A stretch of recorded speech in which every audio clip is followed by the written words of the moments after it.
क्या बुराई, कोई बुराई नहीं है। पर रह ली है ना, अब पूरा 100 साल रह लोगे अमृतसर में, अब तो वृंदावन की याचना करो, वृंदावन प्राप्त हो। आहा, हमारे भगवत रसिक देव जी गाते हैं,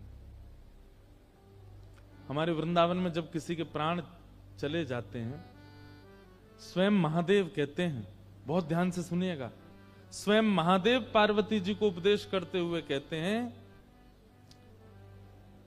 वृंदावन में जन्म लेवे वारो, जन्म उसका वृंदावन में हो जाए, भले ही माता पिता कहीं और जन्मे, लेकिन बालक का जन्म वृंदावन में हो गया, तो ऐसा व्यक्ति, उसकी मृत्यु चाहे कहीं हो, जन्म यदि वृंदावन का है तो निश्चित है उसको श्यामा श्याम की प्राप्ति होगी। यही हमारे हम वृंदावनवासी बहुत इतराम हैं। हम वृंदावनवासी क्यों इतराते हैं? कई बार आप लोग वृंदावन के ब्रजवासियों से मिलोगे, उनकी बड़ी अल्हड़ वाणी होती है। वृंदावन वाले इनकी इतनी अल्हड़ वाणी कायकू रे, उन्हें चिंता ही ना है, क्यों? उनको जन्म है गो ना वृंदावन में। वृंदावन कहने का अभिप्राय 84 कोस ब्रजमंडल, वृंदावन में जन्म लेवे वारे महादेव कहते हैं, जन्म वृंदावन में, मृत्यु चाहे कहीं हो फिर उसको प्रिया प्रियतम की प्राप्ति निश्चित है। दूसरा, जन्म चाहे कहीं हो पर अंतिम श्वास वृंदावन में। गया था केवल राधारमन जी दर्शन करने, और जैसे ही राजभोग की झांकी के दर्शन भये, दर्शन करके नेत्रन में बसा के ठाकुर जी को बाहर आए, किसी भी कारण से चाहे जो हुआ हो, बस प्राण चले गए, और उस समय तन था वृंदावन में। तो जन्म चाहे कहीं हो, मृत्यु वृंदावन में, तो प्रिया प्रियतम की प्राप्ति। जन्म वृंदावन में, मृत्यु कहीं भी तो भी प्राप्ति, जन्म कहीं भी, मृत्यु वृंदावन में तो भी प्राप्ति। तीसरा, जन्म भी कहीं और, मृत्यु भी कहीं और, पर अंतिम श्वास त्यागते समय वृंदावन की किसी भी वस्तु का स्पर्श, शब्द, रस या गंध के द्वारा प्रवेश हो जाए। बहुत ध्यानपूर्वक सुनो, इधर देखो, रूप, रस, स्पर्श, गंध और शब्द आपका चाहे जहां जन्म हुआ हो, चाहे कहीं मृत्यु हो रही हो, लेकिन अंतिम काल में या तो नेत्रों के आगे कोई ब्रज की वस्तु आ जाए, कुछ नहीं तो बिहारी जी का चित्रपट ही देख लिया, बस राधारमन जी का चित्र देख लिया, राधा वल्लभ जी का चित्र देख लिया, गुरुदेव का चित्र देख लिया, ब्रजवासी ब्रज के किसी संत रसिक का चित्र देख लिया, स्वामी जी का चित्र देख लिया, ब्रज से संबंधी किसी को नेत्रों से निहार लिया। चलो मान लो नेत्र बंद थे, आंखों से देख नहीं पाए, तो कानों से किसी ब्रज की बात को सुन लिया। मान लो आंख भी बंद थी, कान भी बंद थी, पर नासिका से कोई ब्रज को मानो पटका लेके आयो कोई बिहारी जी को, और आपको उसकी सुगंधी आ गई, सुगंधी से भीतर ब्रज चला जाए। आंख नाक कान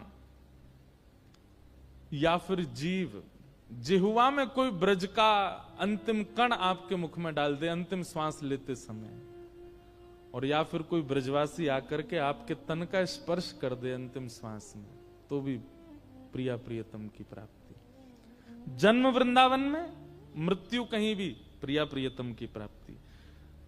जन्म कहीं भी, मृत्यु वृंदावन में, प्रिया प्रियतम की प्राप्ति। जन्म भी कहीं और, मृत्यु भी कहीं और, लेकिन अंतिम काल में आंख नाक कान जीव या त्वचा से वृंदावन का स्पर्श, प्रिया प्रियतम की प्राप्ति।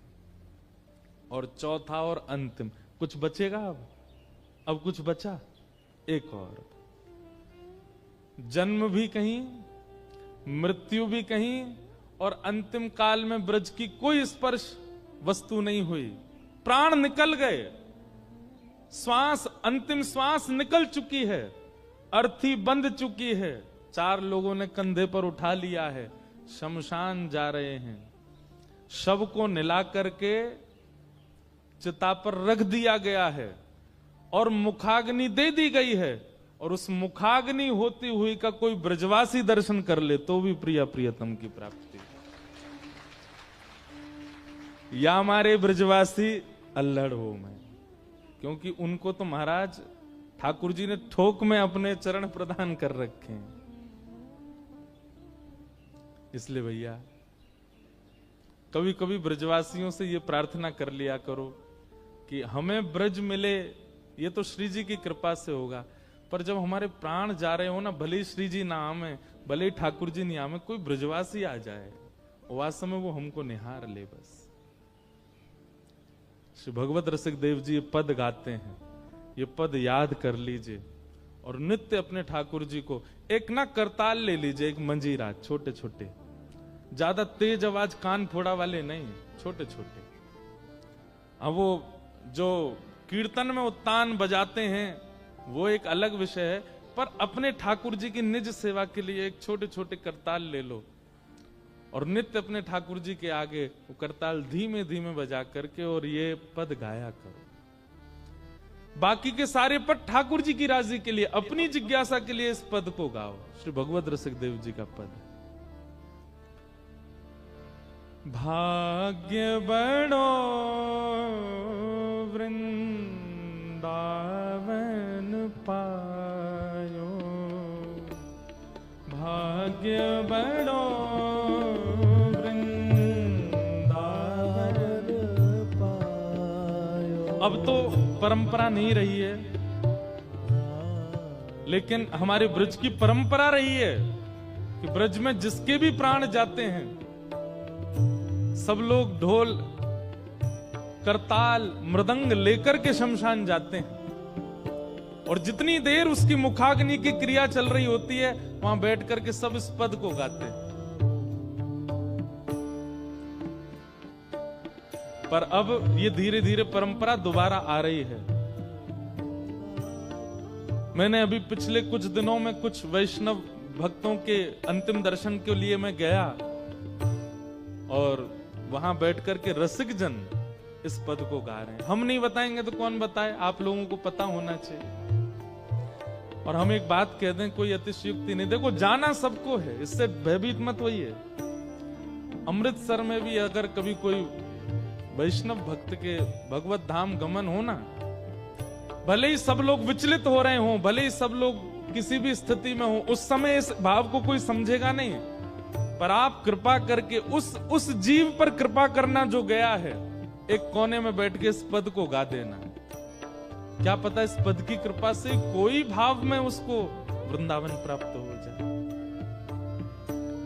भाग्य बड़ो वृंदावन पायो, भाग्य बड़ो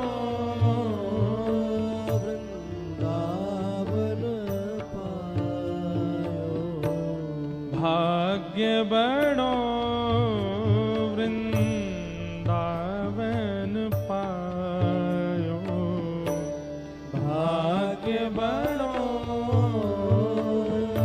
वृंदावन पायो।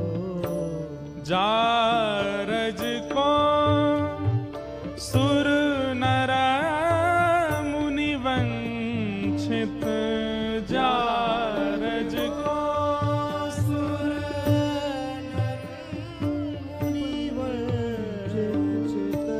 विधि शंकर सिर नायो,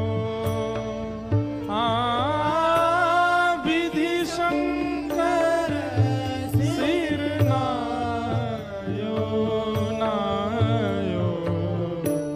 भाग्य बड़ो वृंदावन पायो, भाग्य। आप सब लोग फोन में खोल लीजिए, पद मिल जाएगा आपको और सब साथ में गाओ। वृंदावन की रज सामान्य नहीं, जा रज को सुर नर मुनि वंचित, विधि शंकर, साक्षात देवादिदेव महादेव शंकर भी जिसके कणों को अपनी जटा में धारण करते हैं, वो है ब्रज की रज। और उस रज में किसी के प्राण चले जाएं, कितना बड़ा भाग्य है उसका।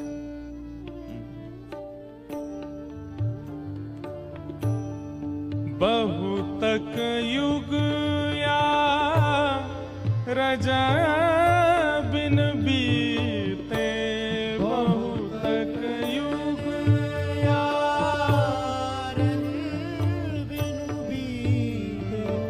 एक बात मेरे को याद आई तो मैं कह दूं, ब्रज की भूमि के प्रति कितना आदर एक भक्त का होता है, ये इस कथा से पता चले। श्री सूरदास जी महाराज, जिनके नेत्र नहीं थे, जीवन भर जिन्होंने ठाकुर जी के पद गाए, जिस समय उनके प्राण त्यागने का समय आया, मरणासन अवस्था में थे श्री सूरदास जी, बस प्राण जाने वाले हैं, हिलडुल भी नहीं पा रहे थे, लेकिन प्राण अटके हैं, जा नहीं रहे हैं। तब महाप्रभु, सब लोग इधर देखिए, बहुत ध्यान से सुनिए इस बात को, श्रीमद वल्लभाचार्य जी महाराज को उन्होंने याद किया, अपने गुरुदेव को, और महाप्रभु जी पधारे। अंतिम क्षण में महाप्रभु जी ने उनको दर्शन दिया। सूरदास जी महाराज कहते हैं, मेरी केवल एक इच्छा है। बोले क्या?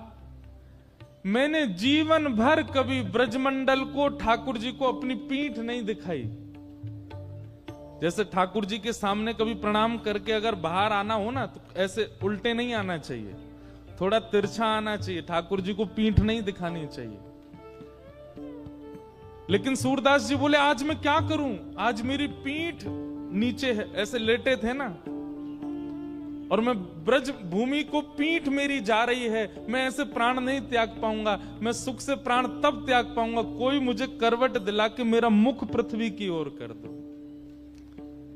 तब कुछ वहां वैष्णवों ने सूरदास जी को ऐसे, वो चिट्ट लेटे थे ऐसे, फिर जब उनको पट्ट किया, मुख जब पृथ्वी की ओर किया, नेत्रों से अश्रु जल गिरने लगे, और श्री वृंदावन को अंक में भर के तब प्राण त्यागे उन्होंने।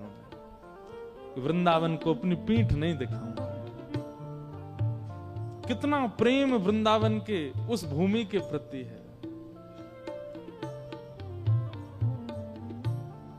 बहुतक युग या रजा बिन बीते, बहुतक युग या रजा बिन बीते, जन्म जन्म दहकायो, जन्म जन्म दहकायो, पायो भाग्य बड़ो वृंदावन पायो, भाग्य बड़ो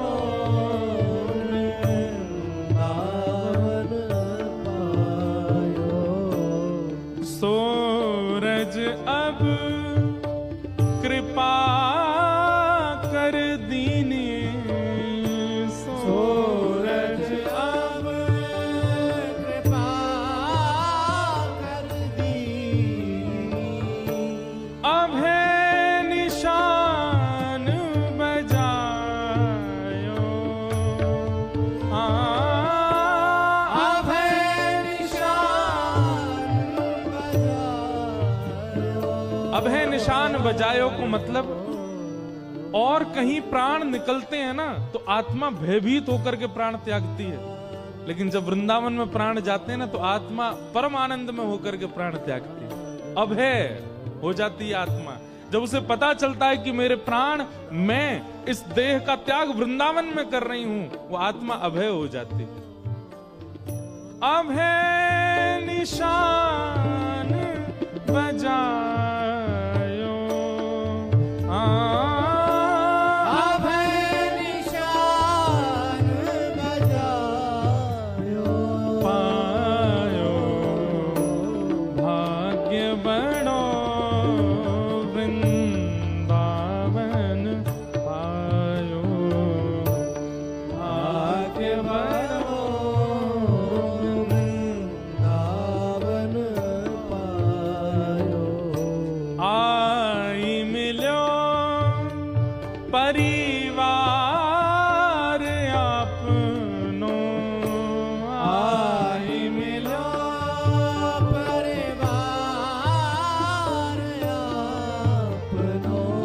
सुंदर बात है, वृंदावन में प्राण त्यागने के बाद जब वो दिव्य आत्मा, जब अग्नि लग जाती है चिता में, तो वो कहां जाती है?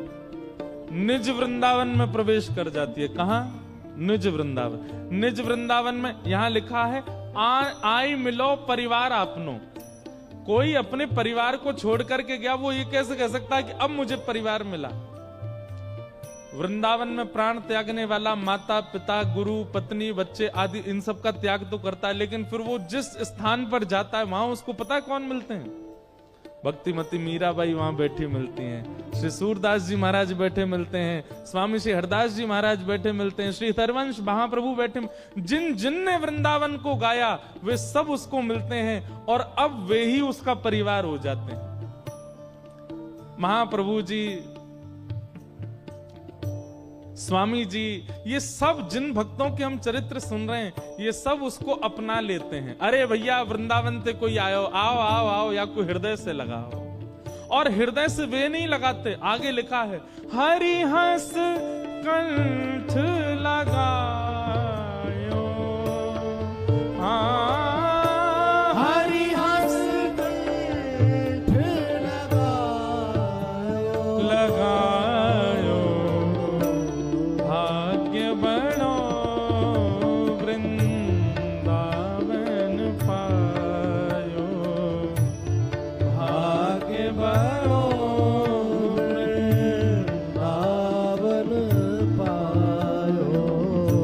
जिन्होंने ये पद लिखा है ना, अब ये पद पूर्ण होगा तब उनका चरित्र सुनाऊंगा। इतना सुंदर चरित्र है। श्री रसिक देव जी महाराज, स्वामी श्री हरदास जी की